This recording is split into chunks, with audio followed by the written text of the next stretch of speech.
தற்போது கிடைக்கும் சில முக்கியமான செய்திகள். இன்று 16ஆம் தேதி 5ஆம் மாதம் 2025. சகோதரர்களே, திடீரென்று காசாவில் சில மாற்றங்கள் நிகழ்ந்துள்ளது.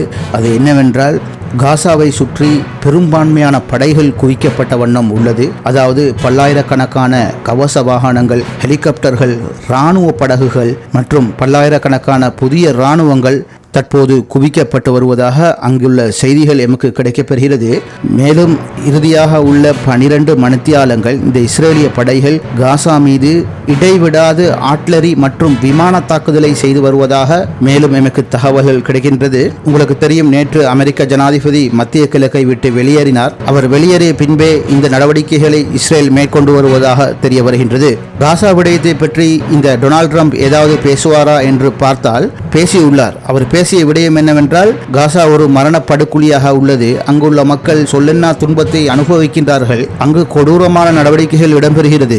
ஆகவே இந்த பலஸ்தீனிய கொடூர நடவடிக்கைகளிலிருந்து மீட்டெடுக்க ஹமாஸிடமிருந்து காசாவை மீட்டெடுத்து காசாவை மறுபடியும் புனர்நிர்மாணம் செய்வதற்கு, அதாவது மக்களுக்கு தேவையான வசதிகளை செய்து கொடுக்க நான் ஆசைப்படுகின்றேன். இந்த காசா நிர்வாகம் பலஸ்தீனிய ஒத்தாரிட்டி, அதாவது அப்பாஸ் அவர்களுடைய கட்சி தலைமையில் புதிய நிர்வாகங்கள் ஏற்படுத்தப்பட்டு சுதந்திர காசா ஒன்று வேண்டும் என்று அவர் கருத்து கூறியுள்ளார். இதுதான் அவர் மத்திய கிழக்கு, அதாவது கட்டாருக்கு வந்து அவர் காசா சம்பந்தமாக கூறிய விடயங்கள். சுருக்கமாக சொன்னால், இந்த காசா ஹமாஸிடமிருந்து விடுதலை பெற்று பலஸ்தீனிய ஒத்தாரிட்டி, அதாவது கையாலாகாத இந்த அப்பாஸுடைய நிர்வாகத்தின் கீழ் இந்த காசா காணப்பட வேண்டும் என்பதுதான் இந்த அமெரிக்க இஸ்ரேலியர்களுடைய விருப்பம். இவ்வாறான ஒரு விருப்பத்தை தான் நேற்று டொனால்ட் ட்ரம்ப் மத்திய கிழக்கில் வந்து உத்தியோகபூர்வமாக குறிப்பிட்டுவிட்டு சென்றிருக்கின்றார். ஆனால் உங்களுக்கு தெரியும், சில நாட்களுக்கு முன் எகிப்து, கத்தார் ஊடாக ஹமாஸுடன் பேச்சுவார்த்தை மேற்கொள்ளப்பட்டு அமெரிக்க பிரஜையான ஒரு இஸ்ரேலியரை பணைய கைதியாக காணப்பட்ட இவரை ஹமாஸிடமிருந்து விடுவிக்க நடவடிக்கை எடுத்தார்கள். ஆனால் இப்போது டொனால்ட் ட்ரம்புடைய சில பேச்சு ஹமாஸுக்கு எதிராகவே காணப்படுகிறது. கையாலாகாத அப்பாஸிடம் இந்த காசாவை கையளிப்பதன் மூலம் ஒரு இஸ்லாமிய சமூகத்தின் வாழ்க்கை நெறிமுறை இந்த புனித பூமியில் பாதுகாக்கப்படுமா என்ற ஒரு கேள்வி உள்ளது. ஏனென்று சொன்னால், உங்களுக்கு தெரியும், தற்போது சவுதி அரேபியாவுடைய நிலை, இஸ்லாமிய ஒழுக்க நெறிகள், விளிம்பியங்கள் எல்லாம் மறக்கப்பட்டு மறந்த நிலையில் புதிய கலாச்சாரம் ஒன்றை உருவாக்கி கொண்டுள்ளார்கள். அண்மையில் கூட உங்களுக்கு தெரியும், மிகப்பெரிய களியாட்ட இசை நிகழ்ச்சி நடந்தது. அவற்றை பல ஊடகங்கள், அதாவது இஸ்லாமிய ஊடகங்கள் எதிர்ப்பு தெரிவித்தது. ஒரு புனிதமான நாட்டில், புனிதமான ஒரு தேசத்தில் இதெல்லாம் அரங்கேற்றப்படுவது ஒரு இஸ்லாமிய தலைவனுக்கு அழகா என்ற கேள்விகளை பலர் எழுப்பியிருந்தனர். ஆகவே இவ்வாறான ஒரு நிலை பாலஸ்தீனத்தில் ஏற்படாது என்ற ஒரு நம்பிக்கை உள்ளது. இருந்தாலும் சமாதானம் என்ற பெயரில் இந்த மேற்கத்திய மற்றும் ஐரோப்பிய ஊடுருவல்கள் இஸ்லாமிய ஒழுக்க விளிம்பியங்களை அளிக்கக்கூடியதாகவே காணப்படும். அவ்வாறான ஒரு தேசம்தான் இந்த அரபு நாட்டில் காணப்படுகின்ற துபாய் போன்ற நாடுகள். நேற்று கூட ஐக்கிய அரபு அமீரகத்துக்கு, அதாவது UAE-க்கு டொனால்ட் ட்ரம்ப் வருகை தந்த போது இஸ்லாமிய பெண்கள் தலைவெறி கோலமாக தலைமுடியை வீசி எறிந்து காட்டி அந்த டொனால்ட் ட்ரம்பை வரவேற்ற அந்த நிகழ்வு பல இஸ்லாமிய ஊடகங்களில் விமர்சனத்துக்கு உட்பட்டதாக காணப்பட்டது. ஆகவே காசாவில் இந்த நிலை ஏற்பட்டுவிடக் கூடாது என கேட்டுக்கொள்கின்றேன்.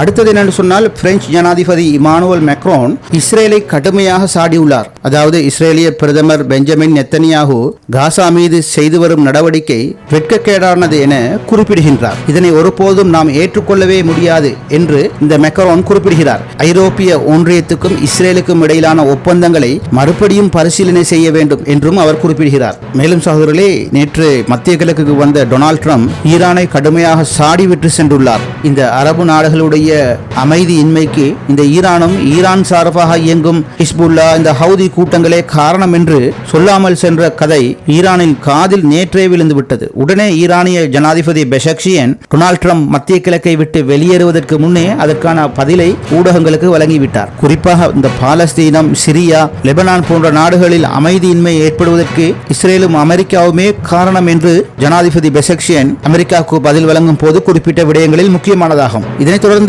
இந்த மத்திய கிழக்கு வந்த டொனால்ட் ட்ரம்ப் செய்த விடயம் என்ன தெரியுமா? Saudi Arabia, Qatar, Iran, Kuwait காணப்படும் அந்த வளைகுடா, பாரசீக வளைகுடா என்று நாம் அதனை அழைப்போம். மத்திய கிழக்கின் பண்டைய வரலாறுகளை எடுத்துக்கொள்ளும் போது கூட இந்த பகுதியை பாரசீக வளைகுடா, அதாவது பெர்சியன் கல்ஃப் என்ற பெயராலேயே வரலாற்று ரீதியாக அழைக்கப்பட்டுள்ளது. ஏன், கிரேக்க, ரோமன், அரபு மற்றும் இந்திய வரலாற்று ஆவணங்களில் கூட பேர்சியன் கல்ஃப் என்றே குறிப்பிடப்பட்டுள்ளது. பெர்சியன், அதாவது பாரசீகம் என்பது ஈரானுடைய பெயர், அதாவது ஈரானுடைய பண்டைய பெயர்.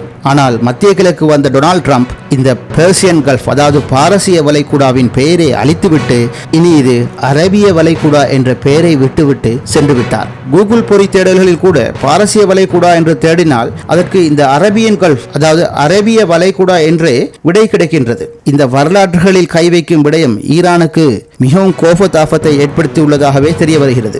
என்று சொன்னால் பாரசீகம் என்பது ஈரானுடைய பண்டைய பெயர், சரித்திர புகழ் பெற்ற பெயர். இவ்வாறே சென்ற முறை இந்த டொனால்ட் ட்ரம்ப் அமெரிக்க ஜனாதிபதியாக இருந்த காலத்தில் இதை ஒத்த சில வேலைகளை செய்திருக்கின்றார். அதாவது இஸ்ரேலுக்கு சென்று இஸ்ரேலுடைய தலைநகர் டெல் அவிவ் மாத்திரமல்ல, முஸ்லிம்களின் நீண்ட கால பாலஸ்தீனிய தலைநகரான ஜெருசலம் இஸ்ரேலின் இன்னொரு தலைநகரமாகும் என்று எழுதிவிட்டு போனார். மேலும் அத்தோடு நின்று கொள்ளாமல் அமெரிக்காவுடைய புதிய தூதரகத்தை ஜெருசலத்தில் திறந்து வைத்து சென்றதும் அன்று முஸ்லிம்களை பாதித்த விடயமாகும். சரி சகோதரரே, அடுத்த முக்கிய சில செய்திகள் வரும்போது மறுபடியும் உங்களை சந்திக்கின்றேன். இது குளோபல் லைப்ரரியுடைய விசேட செய்திகளில் ஒன்று.